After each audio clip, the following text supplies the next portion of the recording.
Copyright. It's not mine, but can I use it?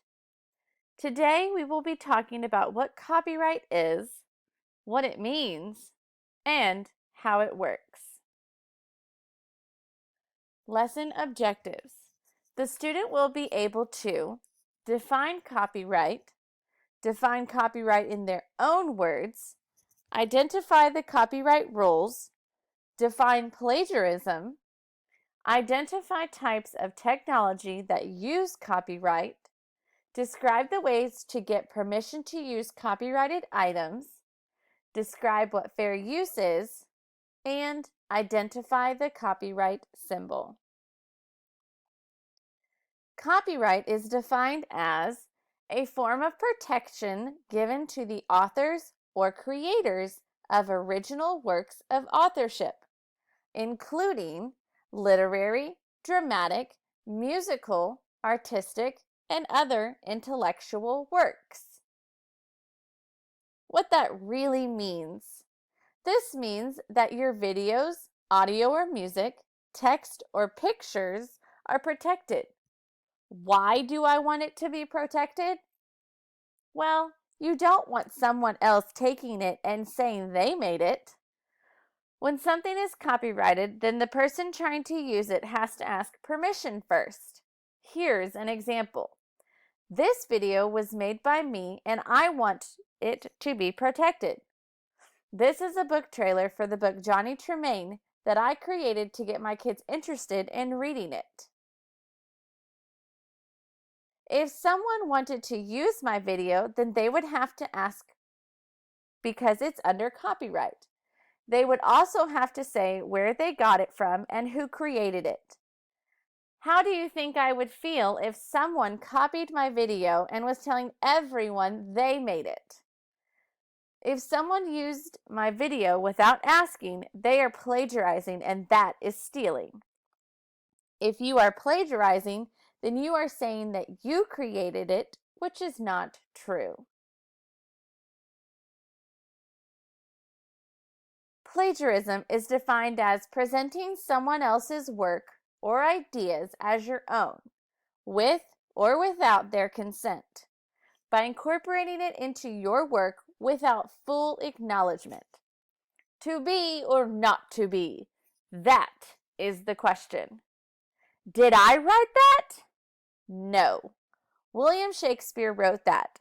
But if I didn't cite that or reference that, then I could get into trouble for plagiarizing. Copyright and technology. These are some examples of places that you can find things that are protected under copyright. Internet for pictures and graphics. If you look closely, you can actually see the stamp on the images from where I found these pictures. But down at the bottom, you will see that I gave credit to the website where I found the pictures. Since I made the video and I created this presentation, I don't have to give credit. However, if someone else used this presentation and my video, they would have to state that I made the video. Getting permission to use. First, you have to find out who is the person that owns the pictures, video, audio, or text. Next, you have to contact them, whether that is over the phone, through email, or a written letter. Once you have made contact and asked permission, you might have to wait for the owner to send you the original video, picture, or audio that you are requesting. Sometimes there is a fee that will have to be paid, and other times the owner just wants you to ask permission. They want to make sure that their picture, video, or even the audio is being used for something that they approve of. Fair use. Fair use is defined as the right of the public to make reasonable use of copyrighted material in special circumstances without the copyright owner's permission.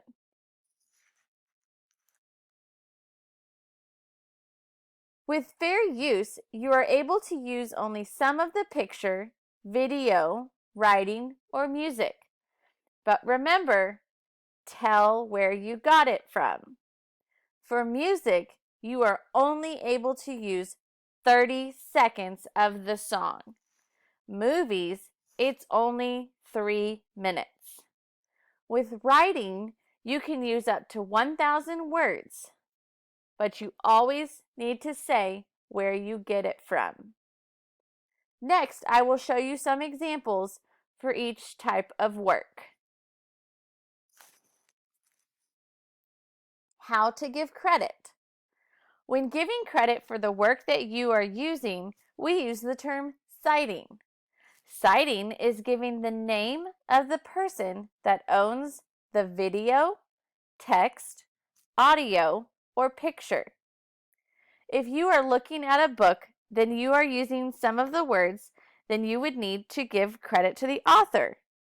If you are using a picture, then you would need to give credit to the person that created the picture, whether it was a photograph or drawn. If you are using a picture, you can always write or type under the picture who the creator was. If you were using a phrase of words, you would write the person's name after it because they said it or wrote it. Referencing, citing. This is another way to tell where you got the video, music, picture, or text. For writing, if you have a quote, you have to give the author's first and last names, followed by the year it was published, the title, the city where it was published, and the publisher. However, for this quote, since it came from a book, you also need to state the page number from where in the book you found it. The same goes for a movie. You have to give the name of the producer, the director, the date it was published, the title of the movie, and where the movie was made. For music, you must name the songwriter, date of copyright, title of the song, who recorded the song if it is different from the songwriter, the title of the album, how it was recorded, location of the label, meaning the owners, and the recording date. For pictures, you must have the name of the photographer, the year and month of publication, the name of the photograph, the city and state of publication, and the publisher.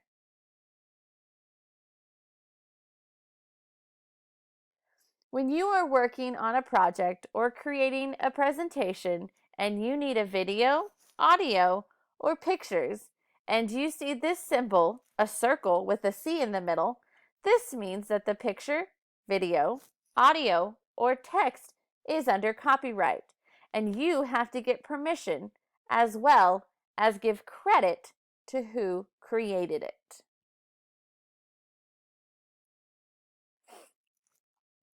Let's recap.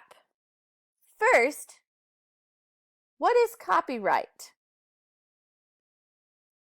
What are some things that we have said that have copyright?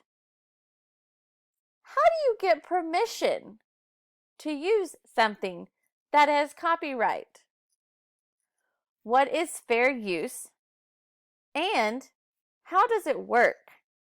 How much can you use? Why do you have to reference or cite work that you use? And what does that copyright symbol actually mean?